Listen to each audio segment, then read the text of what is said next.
Dakika 90 zimekamilika hapa katika uwanja wa Mau A na timu yetu imefanikiwa kuondoka na alama zote tatu katika mchezo wetu wa leo, na tafsiri ya moja kwa moja ni kuwa kisasi chetu tumekilipa. Malindi ndio ilikuwa timu ya kwanza kutufunga katika duru ya kwanza, na hii duru ya pili tumekwenda kulipiza kisasi. Kama tulivyoahidi, kila mmoja ambaye alitufanyia ubaya lazima tumlipizie kwa ubaya.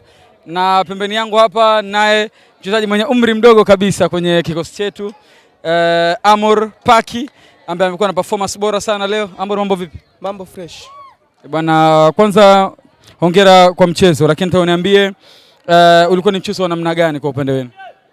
Kiupande wetu mchezo ulikuwa mzuri kwa sababu timu zote tulokutana ni bora. Kwa hiyo mechi ilikuwa nzuri, japo kidogo tulikuwa na pressure dakika za mwisho. Tulicheza vizuri sana kipindi cha kwanza, tukatengeneza nafasi, tukatumia nyingine tukazikosa. Kitu gani hasa mwalimu ulikuwa mnaongea wakati uko benchi na ulivyoingia uwanjani ukaenda kukifanyia kazi? Wakati tupo benchi nakumbuka mwalimu alisisitiza jambo moja, kwamba mechi imekuwa ngumu baada ya wale kupata goli. Kwa hiyo inabidi sisi tukatulie, tuzuie endapo lisirudi goli jingine. Na nashukuru Mungu tumefanikiwa kukifanya hicho. Tumefanikiwa kushinda eneo, tumemfunga Malindi katika mchezo uliopita wa FA robo, na huu tumefunga. Nyinyi kama wachezaji mnajisi faraja kiasi gani? Sisi kama wachezaji kwanza tunamshukuru Mungu kwa sababu mpira ni mchezo mgumu sana. Kwa hiyo sisi tunashukuru Mungu kwa kupata matokeo yote hayo na tunajiandaa kwa mechi nyingine zijazo. Tunasogea nafasi ya pili. Shauku imekuwa kubwa sana kwa mashabiki wetu. Unawaambia nini mashabiki wetu juu ya kuendelea kutusupport?